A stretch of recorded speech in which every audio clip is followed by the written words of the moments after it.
오늘 이 본문은 아마 기독교 역사 속에서 가장 중요한 역사를 또 사건을 일으켰던 본문 중에 한 부분입니다.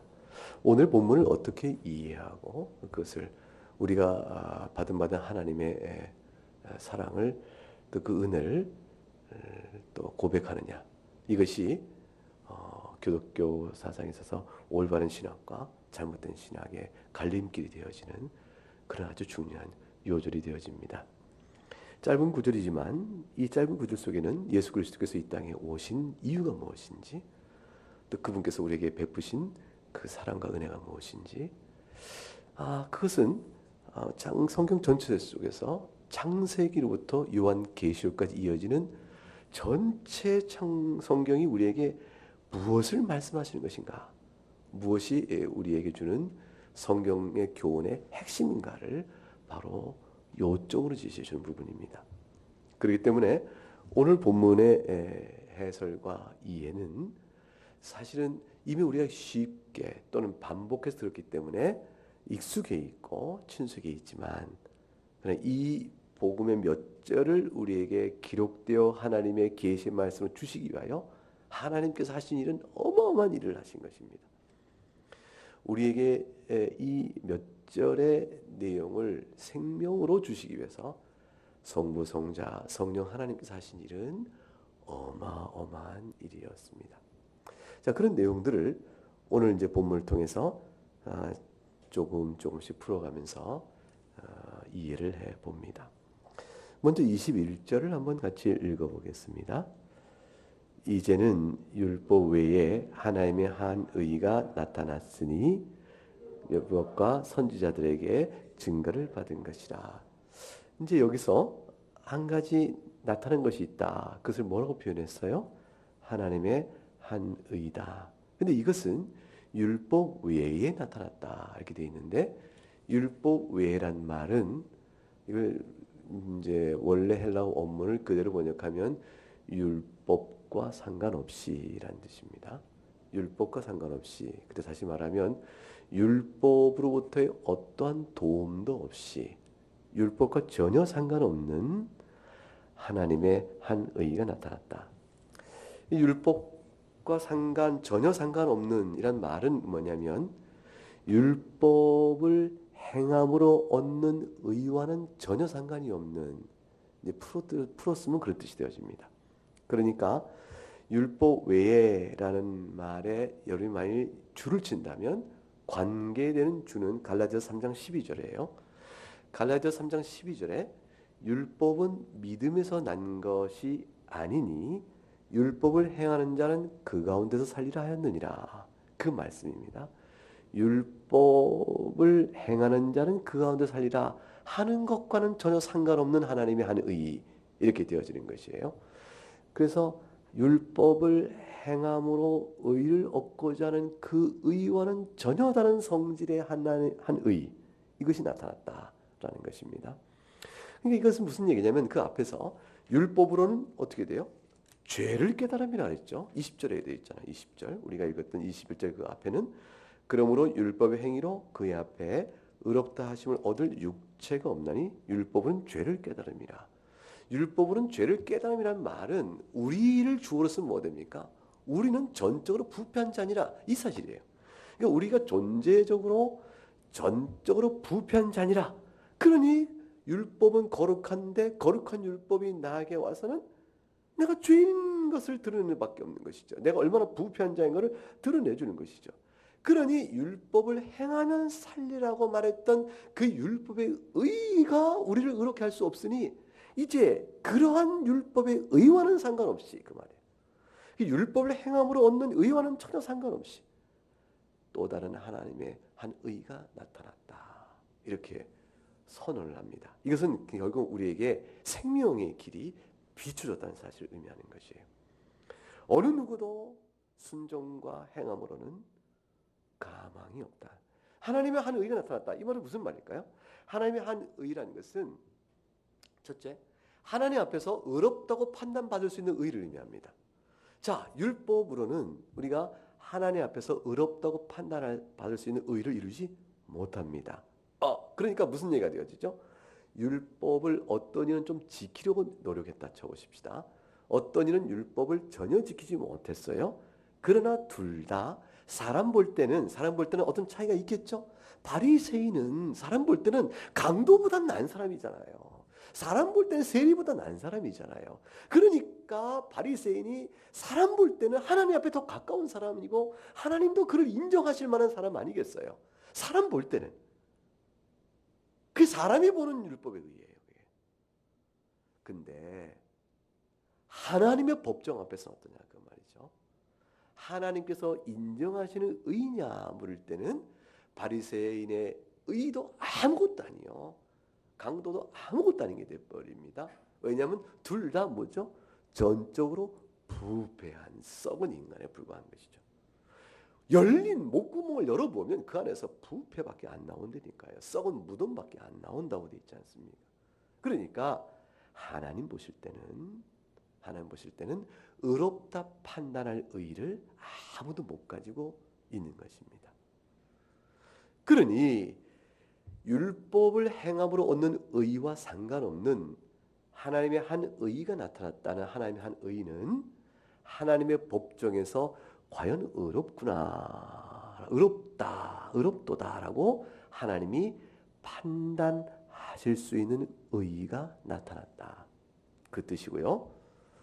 두 번째는 근데 그 의가 하나님께서 법정에서 의롭다고 판단하시면 그 의가 우리와 아무 상관이 없으면 그게 어떻게 되겠어요? 근데 그 의를 하나님께서 우리에게 나누어 주신다.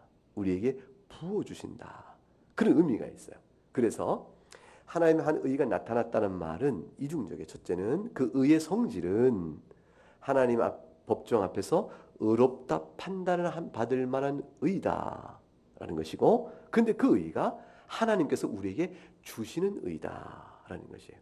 그래서 하나님 의는 우리 편에서 보게 되면 하나님의 법정 앞에서 의인이라고 칭할 만한 그 의의 성질을 갖는 것을 내게 주신 바로 그 의, 그것이 나타났다. 그래서 나타난 하나님의 의는 우리와 상관없는 것이 아니라 하나님이 그 긍휼에 따라 베푸시는 의요, 그 의는 하나님의 법정 앞에서 의롭다 받을 수 있는 그 의다. 이것이 나타났다. 그러니까 이것이 우리 생명이 되어지는 것입니다. 이런 생명이 언제 나타나? 이게 왜 갑자기 드러난 것인가? 갑자기 이런 게 어떻게 드러나는 것인가? 그랬을 때 21절의 성경 말씀은 천만 이건 새로운 것이 아닐세. 이것은 이미 어떤 의미에서 보면 율법과 선지자에게 증거를 이미 받은 것이다. 이렇게 말합니다. 그러니까 아브라함도 이것 때문에 산 것이고 모세도 이것 때문에 산 것이고 다윗도 이것 때문에 산 것이고 구약의 모든 성도 이사야, 예레미야 다 이것 때문에 산 것이라. 그들의 이미 그들로 통해 증거된 것이요. 그 증거된 그걸로 인해서 그들이 고백하여 그들도 산 것이라. 그게 무엇일까요? 언제 증거됐다는 것이죠? 율법과 선지자. 즉 예수님께서 이렇게 말씀하셨잖아요. 모세 율법과 시편과 선지자에 쓴 모든 글이 누구를 증거하는 거랬죠? 나를 가리켜 한 말이라 하였으므로 예수 그리스도가 그 가운데 이미 증거되고 있었어요. 그것을 가리켜 말합니다. 예컨대 구약의 약속 있죠. 의인은 믿음으로 살리라는 약속도 있었고요. 누군지 하나님 앞에서 회개하고 돌이켜 성전에 나와 정하신 바대로 제사를 드리면 살 것이라 약속하셨어요. 하나님께서 나중에는 예레미야 31장 부분에 하고 에스겔 36장 가게 되면 새로운 마음을 주신다고까지 약속하셨어요. 그 모든 구약에 담겨진 약속과 계명의 말씀, 할례를 마음이 하라 하고 하셨던 말씀, 그리고 안식일을 지키라고 또 안식일 절기마다 찾아오는 모든 일들은 이스라엘을 구원하시는 일에 대한 예표면서 실제로 그것으로 말미암아 이루어질 예수 그리스도의 구속의 사건을 드러내주는 그림자와 같은 거였죠. 그 모든 것들이 바로 예수 그리스도의 의, 즉 율법과는 상관없는 하나님의 한 의를 증거해주는 것이었습니다. 그러니까 율법이 예수 그리스도를 증거했다는 사실은 우리에게 뭘 뜻하냐면 구약 백성도 율법을 지킴으로 구원받은 것은 아니라는 사실을 의미하는 것이에요. 율법과 선지자가 예수 그리스도를 증거했다면 율법과 선지자를 따라 살았던 구약 시대의 교인들도 율법을 손에 들고 율법을 지킴으로 의에 이르도록 한 것이 아니라 율법이 증거하고 있던 누구죠? 그리스도를 바라보며 구원 얻었다는 것이죠. 근데 그들은 소망 중에 오실 그리스도를 바라본 것이고 우리는 뭡니까? 이미 오신 그리스도를 바라보는 것이요. 그 차이가 구약과 신약이라는 큰 하나님의 경륜의 시대적 구분에 따라 달라지고 있을 뿐 실제로는 동일한 신앙 틀 안에서 바라보는 것이죠. 오실 메시아를 바라보고 그들은 주께 나와 회개함으로 산 것입니다. 정리하면 불신자의 행위는 물론 믿는 자들의 행위도 사실은 상관없다. 하나님 법정에서 의롭다움을 받을 때 불신자의 행위가 악하니 소용없는 것처럼 믿는 자의 행위도 그 법정에서 소용없다는 사실을 이미 전제해요. 왜냐하면 하나님의 나타난 한 의는 오직 뭐죠? 그리스도로 말미암는 의밖에 없거든요. 하나님의 긍휼을 베푸신 의밖에 없거든요. 따라서 그것은 뭐냐면 우리가 하나님의 법정 앞에서 하나님의 재판장 앞에서 의인이다라고 칭함을 받을 만한 어떤 근거도 심지어는 예수 믿고 살아간 중생자의 우리 선행도 근거가 되지 못한다 그 말이에요. 어떤 이들 이것을 잘못 생각하게 되면 우리가 불신자였을 때 한 행위야 악하지만 신자 때 한 행위는 순종으로 성령의 도우심을 한 것이기 때문에 가치가 있고 따라서 그것이 우리를 의롭게 만드는데 부분적인 도움을 줄 것이다 이렇게 생각하는 사람이 있어요. 여러분은 그렇지 않겠죠. 근데 왜냐면 개혁파 신학의 내용이 그게 아니니까 성경 교훈이 그게 아닌데 성경을 잘못 해석해서 그렇게 생각한 사람들이 있는 것이죠. 예컨대 이제 천주교나 심지어는 동방 종교도 마찬가지인데 결국은 신자로서 살아가는 성령을 쫓아 순종함으로 살아가는 우리의 선행이 내가 주님 앞에서 하나님의 자녀임을 인정받게 하는 근거로서 제시되어지게 됩니다. 아니에요. 아닙니다. 우리가 하나님의 자녀이냐? 하나님 앞에서 심판받을 죄인이 아니라 하나님의 자녀로 인정받는 의인이냐? 그 의인이라는 것은 우리가 죄가 없다라는 것인데 죄가 없다라는 것은 하나님이 진노하실 이유를 우리가 못 찾는 거예요.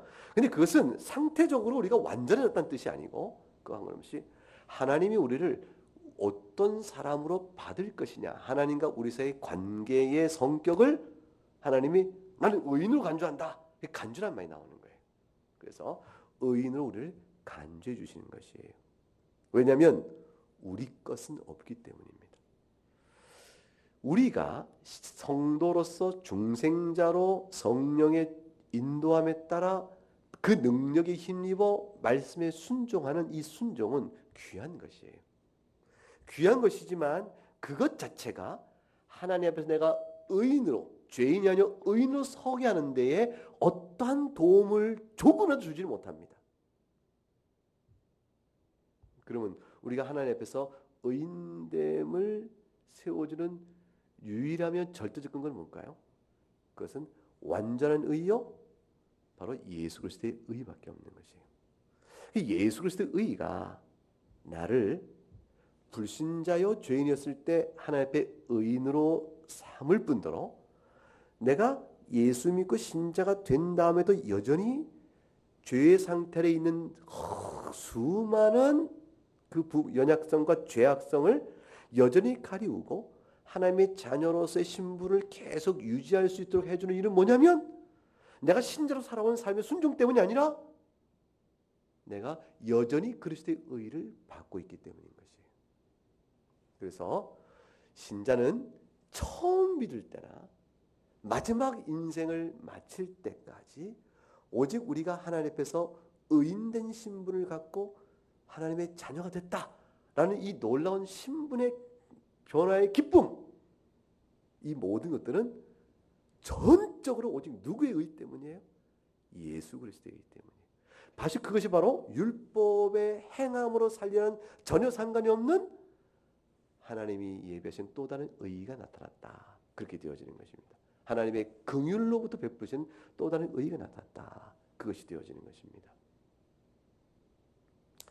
그러니까 만일 이것을 잘못 이해해서 우리가 처음 믿을 때는 그리스도의 의 때문에 신자가 되지만 신자가 된 다음에는 성령의 도우심으로 말씀에 순종하는 우리의 순종이 내가 하나님 앞에서 신자로서의 지위를 유지시켜 나가는 하나님의 자녀로서의 신분을 유지시켜 나가는 데 적절한 도움과 조건이 되어지는 것이라 이렇게 되어버렸다면 그런 의미라면 그래서 처음 될 때는 전적인 그리스도이지만 신자로서의 지위를 유지하는 데는 나의 순종이 역할을 한다. 그렇게 되었다면 그래서 나의 순종 여부가 내가 하나님 앞에 의로운 자가 되어지는 그 신분적 결정에 나름의 역할을 한다. 부분적인 역할을 한다. 물론 그래도 그리스도의 의의가 필요하다. 그러나 우리가 성령 안에 중생들로서의 우리의 순종이 그 역할에 우리가 부분적인 도움이 된다라고 되었다면 여러분 앞에 서 있는 김병훈 목사는 하나님 앞에 의인일까요? 아닐까요? 대답이 곤란해요? 의인이겠어요? 의인이 아니죠. 무엇을 더 할 수 있겠어요? 내 것을 내놓은 것마다 죄악에 또는 불완전한 추악한 이런 것들을 내놓게 될 터인데 무엇으로 그걸 할 수 있겠습니까? 그런 것은 없습니다. 따라서 오늘 21절에 율법 외에 하나님 한 의가 나타났으는 말은 율법을 행함으로 얻는 의는 불신자일 때나 믿는 자들일 때나 중생하기 이전이나 중생자의 경우나 그 어떤 것도 상관이 없이 오직 하나님께서 자신의 긍휼을 따라 우리에게 베푸시는 한 의가 나타났다. 이렇게 되어지는 것입니다. 중생자가 살아가는 율법의 순종은 계명의 순종은 이것은 중생대 하지 못했을 때는 상상도 못했을 복된 순종이요. 그 자체가 하나님의 선물입니다. 그러나 그것이 결코 우리를 하나님 앞에서 의롭다 함을 판단받게 하는 기준이나 조건이나 근거는 결코 아닙니다. 우리가 하나님 앞에 의롭다함을 받는 그 의는 오직 하나님께서 값없이 베풀어 주는 의예요. 이게 말이죠.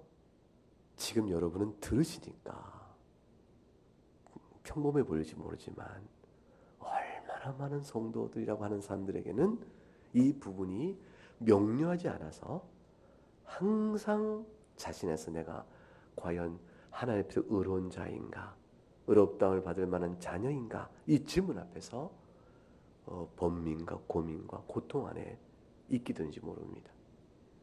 왜냐하면 자기가 자신을 너무 잘 알잖아요. 자기가 자신을 알거든요. 내가 어디 맑고 투명하지는 않잖아요. 이 맑고 투명하지 않고 내가 봐도 아는데 이거 싹 가리고 있어서 지금 사람들이 못 보고 있을 뿐이지 하나님은 아실 거고 나도 알고 내가 알면 하나님 더 잘 알 것이고 이런데 이래 가지고서 하나님의 자녀로 그날 앞에 섰을 때 하나님 나를 의인으로 인정하실까? 얼마나 두려워요.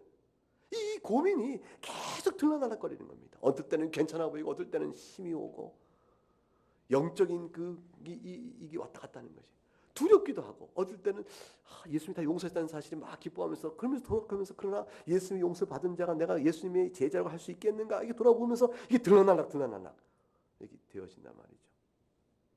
다 모든 착각 때문에 그런 것이에요.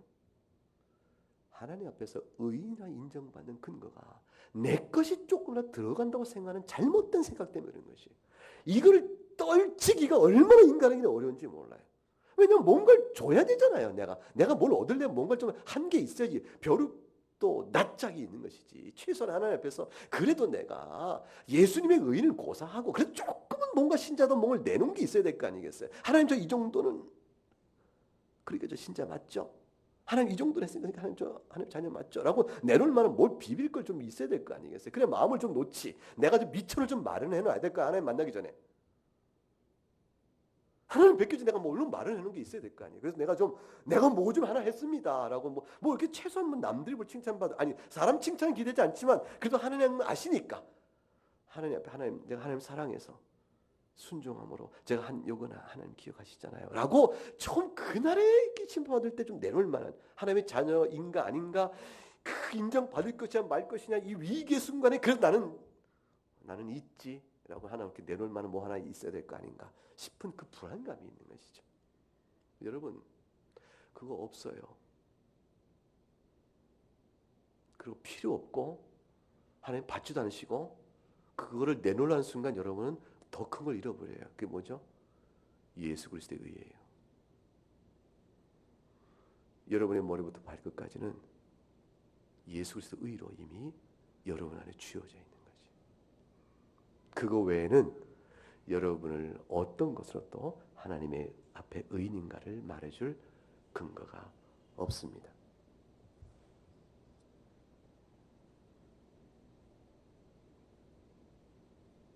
그러면 이제 아무렇게나 막 살아도 되겠네요? 그거는 다른 질문이에요. 그것은 로마서 6장에 넘어가게 되면 그런 부분에서 자세하게 다시 다뤄지게 될 것입니다. 사도 바울이 하나님께 받은 은혜의 계시로 영감된 성경을 기록하면서 우리에게 분명히 선언하는 것은 뭐냐면 어떤 여러분의 순종도 여러분을 하나님 앞에 의로운 자녀가 되는 근거는 아닙니다.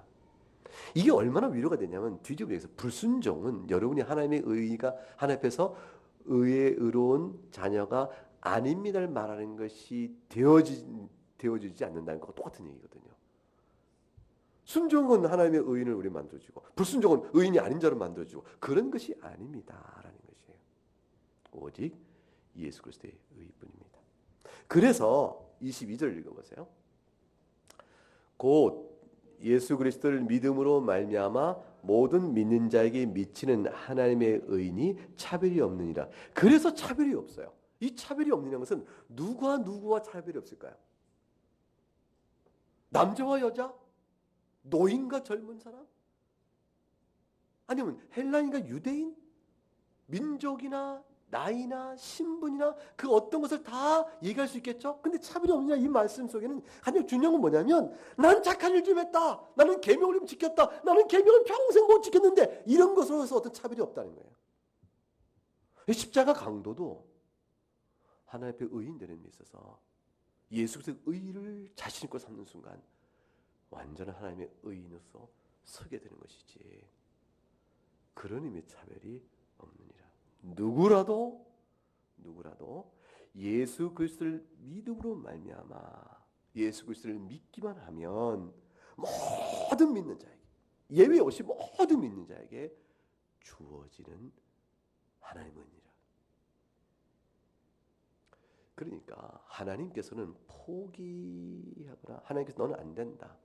네가 지금 80평생 살면서 79년 6개월 동안 그렇게 흉악하게 살아놓고 이제 남은 6개월 동안 정신이 왔다 갔다 하는 상황 속에서 예수 믿는다고 함으로 네가 그 의를 받겠느냐? 이렇게 얘기해서 내치는 일은 없다는 것이에요. 마지막 호흡이 붙어있는 단 1분이라도 그 영혼을 그리스도를 바라보면서 돌이켜 나오면 그도 그리스도를 믿음으로 말미암아 모든 믿는 자에게 미치는 하나님의 의를 받는다 그 말입니다. 여기에는 평생 살아온 신앙의 순종이라는 아름다운 때깔, 평생 악의로 살아왔다는 그 더럽고 추악한 어둠의 자식들 이런 것으로도 차별이 되지 않는다 그래요. 아무런 차별이 없습니다. 그렇게 내가 평생 신앙생활 한 게 좀 억울하게 느껴져요? 그런 줄 알았다면 그런 줄 알았다면 내가 마지막 한순간에 좀 그때 믿고 평생 내 죄악된 성질대로 살아볼 걸 그런 생각이 듭니까? 그 생각은요 아직 은혜를 모르는 사람이에요. 왜냐하면 신자로 살아가는 삶의 행복이 얼마나 큰지를 몰라서 하는 일이죠. 죄 가운데 살아보세요. 불행과 눈물과 사망의 쩌든 냄새 속에 갇혀 사는 것이 죄 중에 사는 것인데 그것을 달콤하게 여기는 순간 이미 하나님을 사랑하고 주님을 사랑하지 못하는 증거죠. 옛사람의 흔적들일 뿐이에요. 정령껏 그가 중생자라면 하나님께서 나눠주시는 의로 예수 그리스도 때문에 나눠주시는 의로 그가 받는 것이요. 거기에는 차별이 없습니다. 그러니까 우리가 하나님 앞에서 의인으로 다 의젓하게 담대하게 설 수 있는 어떻게 보면 아주 뻔뻔할 정도로 크게 하나님 앞에 의인하고 탁 설 수 있는 유일한 그 원천은 근거는 하나님 자신에게 있지 우리에게 있지 않습니다. 하나님께서 우리를 참으로 불쌍히 여기신다. 그것. 하나님이 그의 택한 백성을 참으로 불쌍히 여기신다. 하나님의 긍휼 이렇게 말하죠. 그 하나님의 긍휼만이 우리가 하나님 앞에서 하나님 아버지 이렇게 딱 할 수 있는 유일한 원천이고 그 원천 때문에 우리에게 주어진 바 된 내용이 뭐냐면 하나님의 긍휼을 어떻게 맛봐요? 무엇으로 하나님의 긍휼을 맛봐요? 그게 바로 예수 그리스도예요. 예수 그리스도로 긍휼을 맛보는 거예요. 그리고 그 그리스도를 나와 어떻게 상관짓게 만들어요? 그게 딱 믿음이에요. 예수 그리스도를 믿는 자마다 영생을 얻는다는 이 약속의 말씀에 의지하여 그리스도를 믿으면 그리스도가 내 죄를 대속했음을 믿으면 그의 죽으심과 부활을 믿으면 그의 교훈을 사랑하고 그를 사랑하면 그 믿음 안에서 예수를 전적으로 믿고 의지하는 그 믿음 속에는 뭐죠? 나의 어떤 선행과 나의 의는 다 버려버리고 그리스도만이 하나님 앞에 나를 의롭다 만들어주시는 유일한 근거입니다 라고 믿고 그 앞에 나가면 그러면 차별이 없이 모든 믿는 자에게 주어집니다. 이게 복음입니다. 걱정하지 마세요. 주님을 의지하는 것이 하나님 사랑은 이렇게 큰 겁니다. 23절을 읽어볼까요? 모든 사람이 죄를 범하였음에 하나님의 영광에 이르지 못하더니 이건 22절에 차별이 없느니라의 이유 설명과 맞물리죠. 왜 차별이 없을까요? 좀 더 낮게 산 사람 아닌 사람의 차별이 없을까요? 세상 사람들은 그것 때문에 불쾌히 여기죠. 그리스도의 복음이 아니라고 생각하는 이유가 뭐냐면 야 어떻게 그렇게 평생 악행한 사람과 좀 제대로 사는 사람하고 그게 아무런 차별이 없다면 그런 하나님을 어떻게 믿느냐? 그거 무슨 공정하냐? 난 그래서 예수 믿는 것도 싫다. 맨날 내가 볼 때는 안 믿는 사람보다도 더 흉하게 살아놓고 자기들 예수 믿으면 다 구원받는다고 말하니 그것이 꼴값 불쌍사납다. 난 그래서 예수 안 믿는다. 이렇게 얘기하거든요.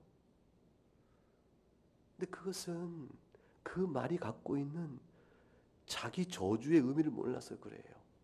그 말이 그대로 맞다면 자기 외친 대로 말았다면 결국은 뭐냐면 그래요. 예수 믿는 사람 중에서 하나님을 찾고 말로는 예수 주여 의요하지만 사랑이요 말하지만 실제 삶 속에서는 사랑도 없고 오히려 죄의 정욕대 살아가고 믿지 않는 사람보다 더 꼴보긴 사람이 많으니까 그 신앙생활하는 종교인과 일반 생활 속에서의 이 서로 이율배반적인 모순적인 모습은 우리로 하여금 종교성에 대해서 아주 넌지나게 할 수 있겠죠. 싫을 수가 있겠죠. 내가 당신 때문에 예수 안 믿어 이런 말 할 수 있겠죠. 근데 그것은 이해는 가는데 그 말은 자기를 죽이는 말이 되는 거예요. 그 사람 때문에 예수 안 믿으면 그 사람은 그 사람인 거고 자기는 자기인 거예요. 그러면 어떻게 살겠냔 말이에요. 하나님 앞에서. 나중에 하나님 앞에 저 사람 때문이었어요. 당신을 믿는다고 말하는 저 사람 누구 때문에 이렇게 아니 내가 아는 누구 목사 어느 장로 어느 교인 어느 이런 사람 때문에 이렇게 얘기할 거예요. 그 얘기가 그 변명이 하나님 앞에 통할까요? 그들은 내가 알아서 판단한다. 너는 어떠냐? 너는 어떠냐? 그래서 한평생 애써 착하게 살아온 사람이나 그렇지 않은 사람이나 똑같이 취급하는 하나님 믿을 수 없다고 말한 그대로 내가 너를 판단하면 너는 어떻게 되겠느냐? 그 사람이 볼 때는 별다르게 보일지 몰라도 하나님 보실 때는 다 어떻게 해요? 모든 사람이 죄를 범했음에 23절 뭐라고 되어 있습니까? 하나님 영광에 이르지 못하더니 그러니 복음은 전적인 용서에 있는 것뿐이지 우리 안에서 보는 다른 데 있는 것이 아닙니다. 모든 사람은 갈라디아서 3장 10절에 이른 대로 무릇 율법을 행함으로 의롭게 된다고 말하는 사람들, 즉 율법 행위에 속한 사람들은 단연코 저주 아래에 있다 그랬습니다. 기록된 바 누구든지 율법책에 기록된 대로 모든 일을 항상 행하지 않은 자는 저주 아래 있는 자니라. 모든 하나님의 계명을 몽땅 그리고 항상 행하지 않으면 그 사람은 이미 뭐예요? 저주 아래 있는 자예요. 그래서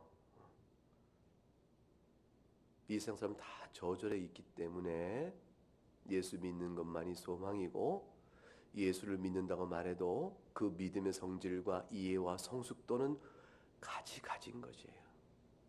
그래서 그 믿음에는 어떤 사람은 일시적으로는 믿는 것 같으나 참으로 중생자의 믿음이 아니어서, 자신이 좋을 때는 잘 믿는 것 같으나 시험이 들거나 자기 정욕이 충돌될 때는 이내고 믿음을 버리는 사람으로 남는 그런 사람들도 있고, 이 사람이 그런데 어느 순간에 그것이 드러나기 전까지는, 시험과 시련에 의해서 그가 드러나기 전까지는 우리가 똑같은 믿음 있는 사람들 보이는 것이죠. 그런 사람도 있고, 어떤 사람은 거짓 믿음으로 들어온 사람도 있고, 어떤 사람은 참으로 믿으나 아직 연약한 사람도 있고, 어떤 사람은 성격이 별나서 믿긴 믿는데 참 특이한 사람도 있고, 다양한 사람들이 교회 안에 다 들어와 신자로 구성되어 있으니 신자들끼리도 볼 때 다 피차 죄인이구나 라는 생각과, 그러니 그리스도뿐이지 라는 생각으로 서로를 대하며 살아야 돼요. 믿지 않는 사람이 신자인 사람을 향해서 판단하는 똑같은 눈길로 신자들 상호간을 본다면 스스로 신자됨의 정체성의 이유가 그리스도 때문이라는 사실을 스스로 부인하는 사람 좀 돼버리는 겁니다.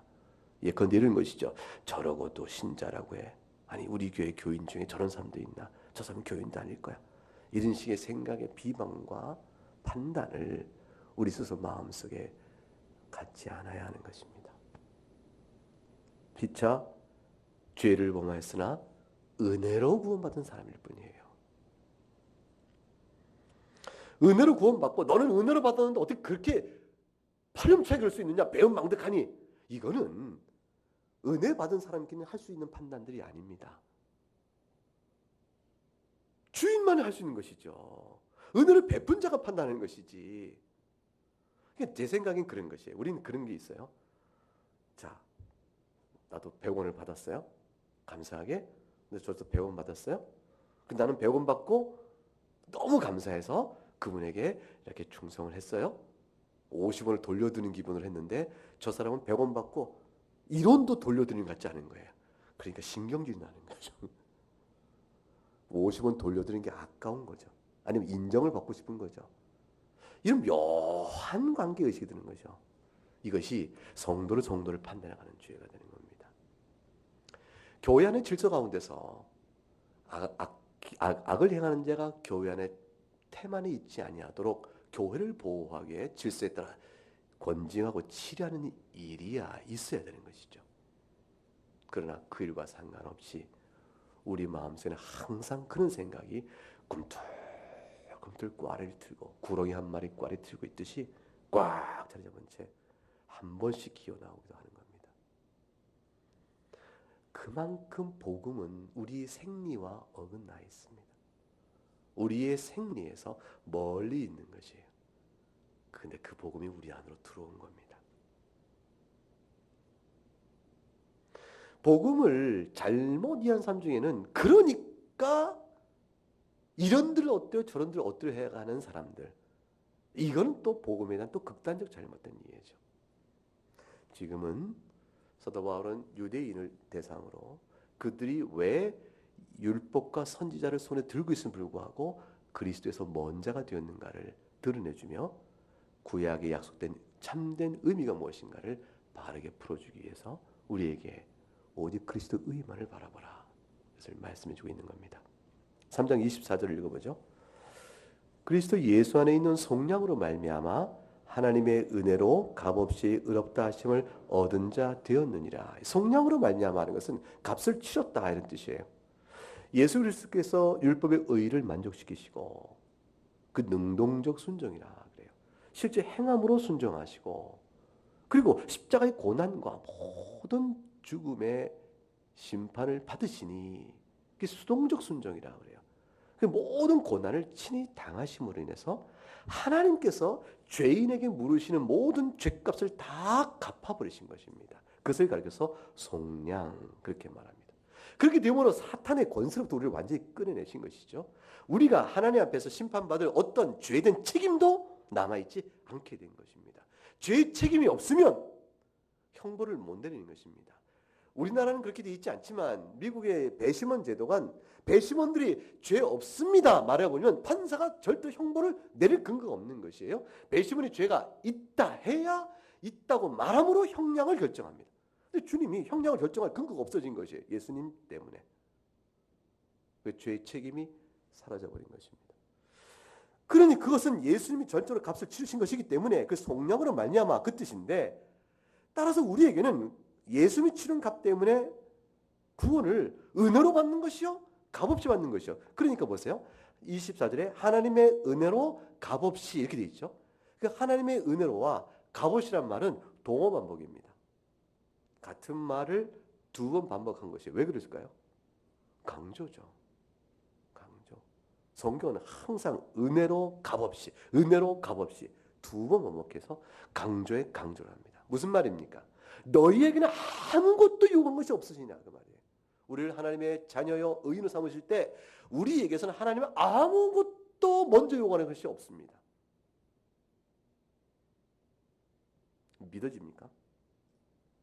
그래도 조금 하나님이 나를 선택하신 것은 조금은 제가 특별하니까 그런 거 아닐까요? 좀 괜찮은 사람이니까 그런 거 아닐까요? 가까이 있는 식구들한테 물어보세요. 내가 좀 참 괜찮은 사람이죠? 그럼 가장 가까이 있는 사람이 별소리를 당하네. 제발 그런 착각 속에서 좀 깨어나세요. 당신하고 다시 또 만난다는 건 생각하기 좀 어려운 일이에요.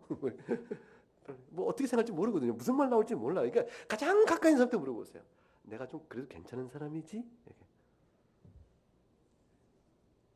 그럴 때 예상 밖의 대답이 들어올 수 있습니다. 아직도 그런 착각 속에 사세요? 이렇게. 우리는 그렇게 괜찮은 사람 아닙니다. 아니 너무 자기 비관주의에 빠져 살라는 뜻이 아니고요. 하나님 앞에서 그렇다는 사실을 정직하게 인정을 해야. 그러면 무슨 얘기죠? 반대로 우리의 인생의 의미와 자존과 실존적 가치와 의미는 오직 누구 안에서는 다시 새롭게 회복되어져요? 그리스도 안에서 새롭게 회복되는 것이에요. 그러한 우리를 주께서 의롭다 하셨으니 주님 자녀 삼으셨으니 여기에 우리의 자존의 가치가 새롭게 나오는 겁니다. 25절을 읽어보겠습니다. 이 예수를 하나님이 그의 피로써 믿음으로 말미암는 화목제물로 세우셨으니 이는 하나님께서 길이 참으시는 중에 전에 지은 죄를 간과하심으로 자기의 의로우심을 나타내려 하심이니. 화목제로 세우셨다. 세우셨다는 말은 하나님이 미리 정하시고 그리고 이제 바야흐로 나타내셨다라는 뜻이에요. 세우셨다는 말의 헬라어적 원래 원문의 의미를 풀어보면 두 가지 의미 뉘앙스가 있는데, 하나님이 미리 정하셨으니 그리하여 나타내 보이셨으니, 그래서 우리가 세우셨구나 이렇게 아는 거예요. 그래서 화목제물로 세우셨다는 말은 본래 헬라어의 원문은 화목제물을 문자적 의미로 보면 속죄소가 됩니다. 속죄소. 그러니까 레위기 16장 14절과 15절을 보게 되면 그는 또 숫송아지 피를 가져다가 손가락으로 속죄소 동쪽에 뿌리고 또 손가락으로 그 피를 속죄소 앞에 7번 뿌려서 또 백성을 위한 속죄제 염소를 잡아 그 피를 가지고 휘장 안쪽에 들어가서 숫송아지 피를 향한 같이 또 그 피로 속죄소 위에 뿌린다 돼 있어요. 대제사장이. 자, 그럼 대제사장이 속죄소에다가 숫송아지 피를 가지고 속죄소 위에 뿌립니다. 근데 속죄소라는 것은 뭐냐면 언약궤 위에 덮인 뚜껑을 의미하죠. 뚜껑. 그래서 이 속죄소 위에는 그룹들이 있죠, 천사가. 자, 그런데 이 속죄소는 말은 덮는다는 뜻의 단어를 가지고 만들어져 있어요. 그래서 그 언약궤 안에는 모세의 십계명 돌판이 들어 있습니다. 모세 십계명 돌판에 의하여 하나님의 백성으로 살아야 될 우리가 어떠한 죄인가를 정죄하지만 은혜의 뚜껑, 즉 속죄서의 덮개는 그 모든 것을 덮어버리되 그 덮어버리는 즉 율법의 저주를 가리우는 일은 숫송아지의 피뿌림으로 인해서 유효적으로 드러납니다. 그 숫송아지의 피뿌림이라는 것이 바로 뭐냐면 예수 그리스도의 피를 가리켜 말하는 것이죠. 그 피뿌림 때문에 우리에게는 하나님과 우리 사이에 화목이라는 결과가 나오게 되어집니다. 그러므로 지금 화목제물로 세우셨으니라는 말의 원문의 뜻은 속죄소를 세우셨으니라 되어지는데 그것에 숫송아지의 피를 뿌림과 같이 예수 그리스도의 피가 뿌린 바 되어졌으니 그 피가 속죄소의 효과를 그대로 결과시켜서 우리를 하나님과 화목하게 함으로 화목제물로 세우셨으니라는 말로 그 뜻을 가지고 풀이에 번역했어요. 그래서 이 말은 화목제물로 세우셨다는 말은 속죄소의 약속된 효과가 실제로 드러나 하나님과 우리 사이에 화목을 주는 핏뿌림이 되셨으니 라는 뜻입니다. 그것을 이루셨으니. 구약에 이미 증거되고 있는 바가 실현된 것이죠. 그렇게 하심으로 인해서 전에 지은 죄를 간구하심으로 되어 있어요. 이 간구하시는 말은 뭐냐면 형벌하지 아니하심으로 뜻이에요.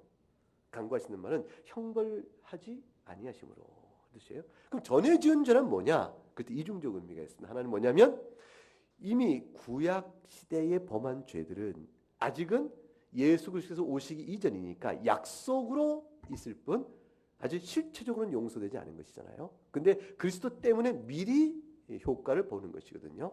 그때의 모든 구약의 모형 그 자체는 안식일 그 자체는 할례 그 자체는 율법 그 자체는 죄 씻음을 줄 수 없으나 오실 그분이 오시면 씻을 것을 미리 내어다 보이는데 그때 구약 시대에 즉 그리스도 오시기 이전에 지은 모든 전에 지은 죄를 하나님이 어떻게 돼요? 죄값으로 묻지 아니하시며 라는 뜻이 하나 있고 두 번째는 개인적으로는 이 구속사적으로는 그런 뜻이죠. 개인적으로는 이미 우리가 지은 죄를 주님께서 책망치 않으신다라는 뜻이에요. 그러면 과거의 죄만 그런 것이고 앞으로 지을 죄는 안 그러신가? 그 뜻이 아니에요.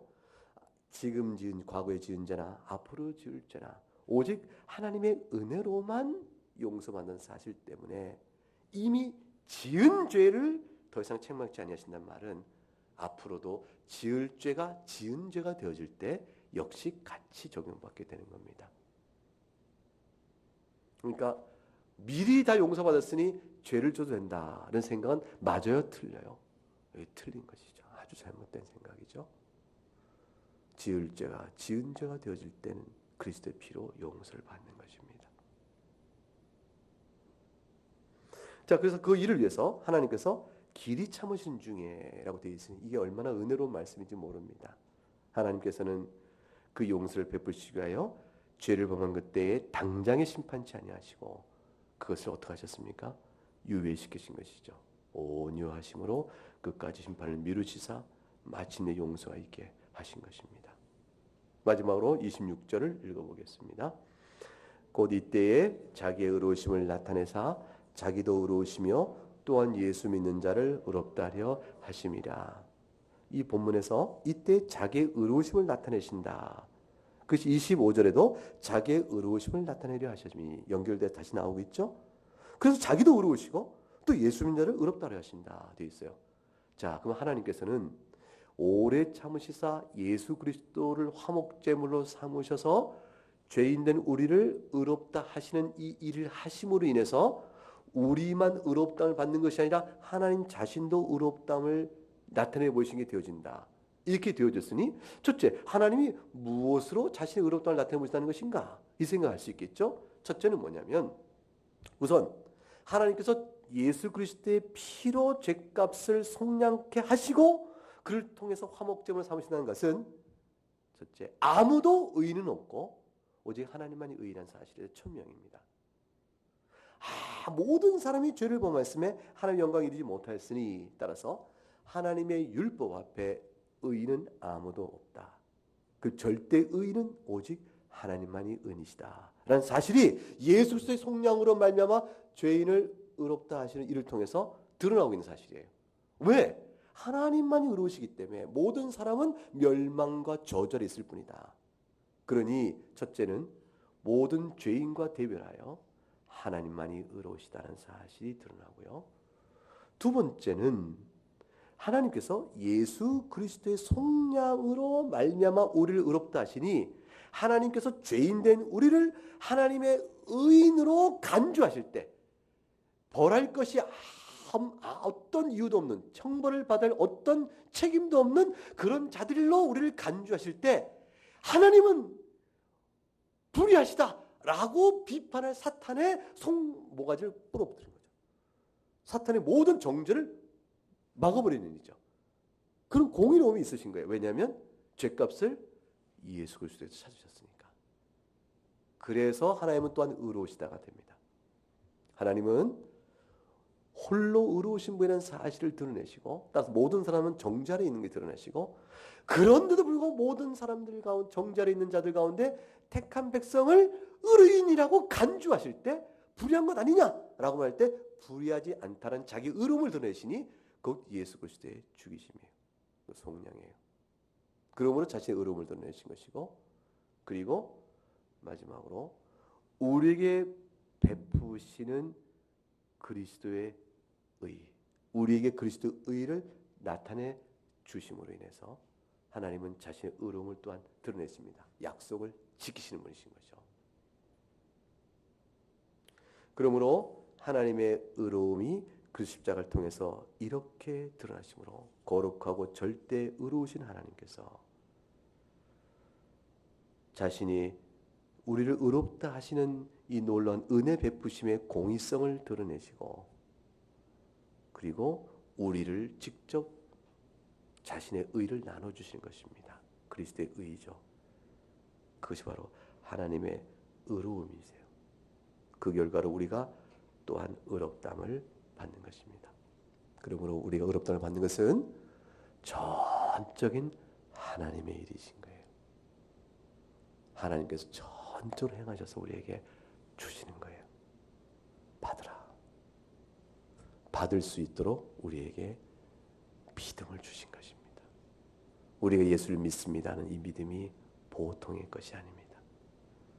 이 사랑을 입어서 한평 살면서 예수 이름 부르며 하나님을 아버지라 부르며 사랑하는 큰 은혜를 입고 있는 것입니다.